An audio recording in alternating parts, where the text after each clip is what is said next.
360 photography offers new possibilities in musical performance capture. Because 360 photography affords the spectator the ability to navigate in panoramic visuals freely, be it by a simple click and drag action using a cursor on a screen or by literally moving their head while wearing a head-mounted display, the spectator is now emancipated from a predetermined frame. No longer are spectators bound by a fixed photography. They may now view in all directions a seemingly infinite visual field. We have attempted to create this sort of infinite immersive visual fields at least as far back as the late 18th century. Scottish painter Sir Robert Barker painted massive panoramic canvases that he then wrapped around the walls of a room so that, in his words, observers, whatever situation may wish they should imagine themselves, feel as if really on the very spot. Barker removed the agency of the frame, and as a consequence, his paintings were no longer restricted into a square or rectangle. They instead expanded far beyond the spectator's 210 by 130 degree vision. No matter where the spectator looked, they were surrounded by the piece's visuals. Barker had financial success with his paintings, and he opened a venue specifically for them in Leicester Square in central London. The name of the space was the Rotunda, and as the name suggests, had curved walls where Barker hung his paintings. By doing so, he surrounded the spectator with the visuals of his creation, the first step in emancipating the audience to direct their gaze freely in a manufactured image.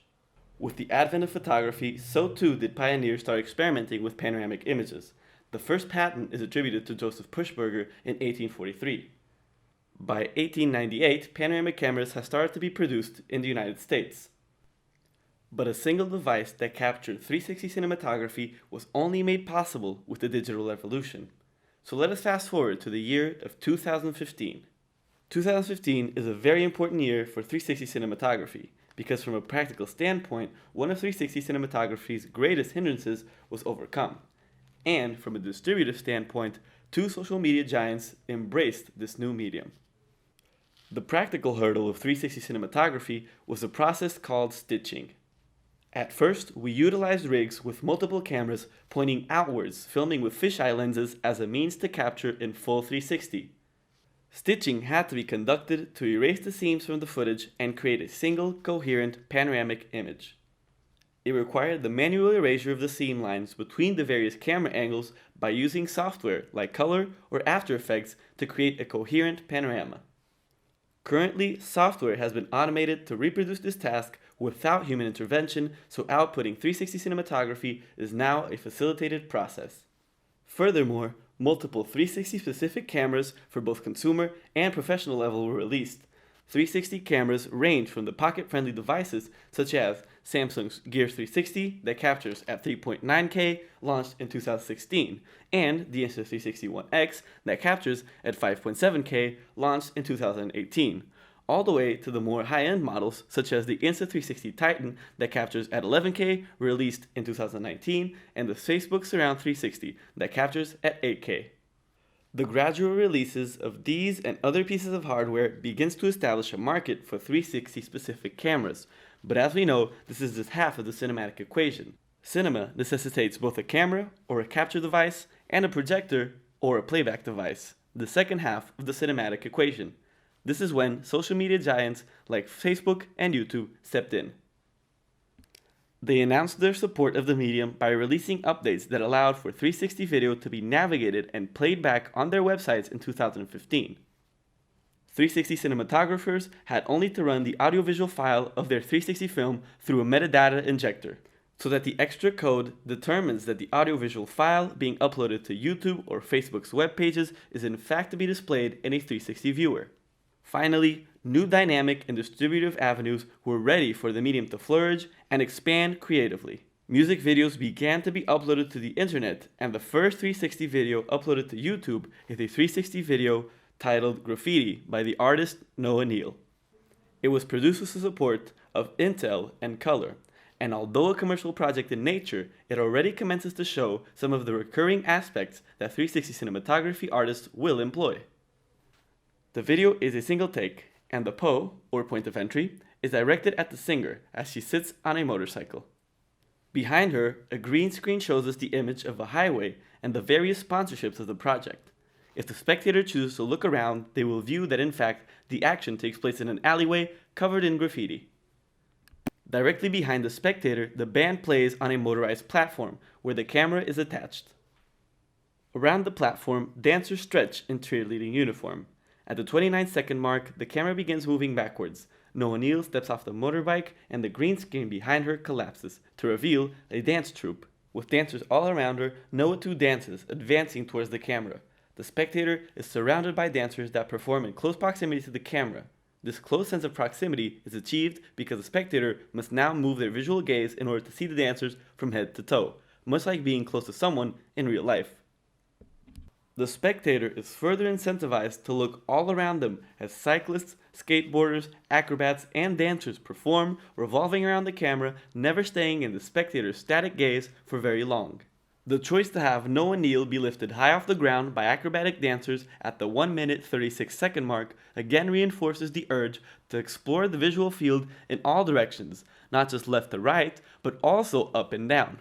For the grand finale, again the spectator is encouraged to view the full 360 visual field. Noah Neal walks around the right side of the camera and steps atop the motorized platform where the band is playing the song.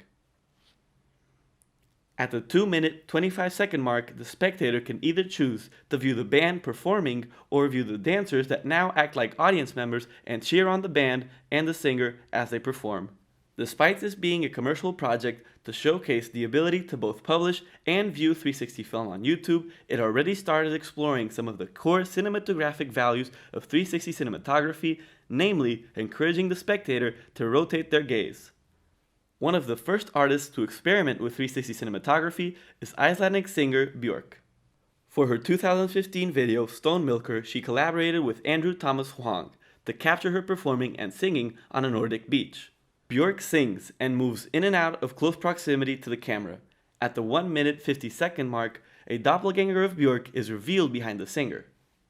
They diverge paths so that the spectator is obliged to decide which one to follow with their gaze, and in doing so navigate the 360 visuals to see Björk or a version of her at all times. At the 2 minute 37-second mark, one of Björk's versions fades out. The video is comprised of 2 long takes. The concept of transition and editing must be reworked for this new format, which I will explore when I discuss Steya Halema's What Do We Care For?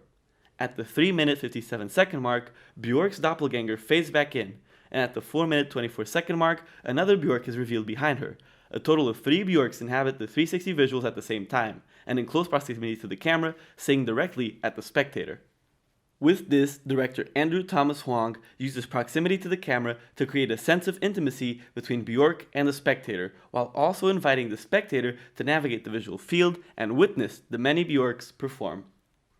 In 2015, Halema releases a video that is a true tour de force of what 360 cinema can be. Because Halema had already worked vigorously with 360 cinema, even before the advent of 360 specific cameras, he was already very familiar with the medium. He organized the 360 space into what he calls slices. He then places actors, musicians, and extras in one or multiple slices, sometimes having them transverse from one slice to another. Because of this innovative technique and spatial organization inside the 360 visuals, Halema creates a piece that invites the spectator to engage in multiple viewings in order to grasp all of the minute details. So much so that, quote, What Do We Care For was nominated for the UK Music Video Awards in 2015 for the category of Best Interactive and Innovative Video, next to international big names like Coldplay and CeeLo Green, end quote. Furthermore, Halema, through serendipity, found a way to transport his audience without moving the camera. By utilizing the motion of a hula hoop and cardboard boxes that he passes up and down the camera, he masks in and out of different shots seamlessly. A year later, in 2016, rap duo Run the Jewels releases a 360 music video for their song Crown. Director Peter Martin begins experimenting with the medium. Now the point of entry is empty. Pitch black darkness greets the spectator for the first 24 seconds. This incentivizes the spectator to navigate the screen and turn their gaze in search of a visual element to land upon. Peter Martin ingeniously divides the 360 spherical field of view into 4 vertical slices. As a music video progresses, each slice is occupied by an actor or one of the rappers performing, or even a combination of both. Their performances are close to and directed at the camera, provoking a sense of intimacy between the narrative being told and the spectator witnessing the dialogue unfold. Each rapper talks about a distinct subject matter. Killer Mike interacts with a dope fiend turned devout Christian. In his verse, Mike expresses guilt over having provided her with cocaine when she was pregnant. She reveals that she has since reformed herself and found balance in her life by devoting it to Christ. As this unfolds, storm clouds added in post vibrate to the beat, with lightning above the spectator. During LP's verse, on the other hand, he embodies a US Army recruiter and manipulates a young man into becoming a killing machine. You'll become death, you will take breath. Now the storm clouds at the top of the scene are overlaid with explosions in the distance, still vibrating to the beat. The camera, and therefore the spectator, is placed in the center of these different dialogues, and despite both rappers exploring different themes, a sense of intimacy for both the characters' plights, be it the drug user or the lost soul, is created. Their relationships are developed in a way that only 360 cinematography allows, because the spectator is afforded the possibility to view the unfolding relationship in 4 different ways. Because the spectator must now navigate the screen and only view one of the 4 slices at once, multiple viewings are encouraged. The last case study is Saturn's Bars, released by Gorillaz in 2017, the only animated music video, and because of this, also the only music video in both traditional and 360 format of this study. The set of the Spirit House, where a majority of the video takes place, was constructed using 3D computer assets generated in software like Maya or Blender. The benefit of having made the assets and sets in 3D meant that director Jamie Hewlett could output both these formats with relative ease.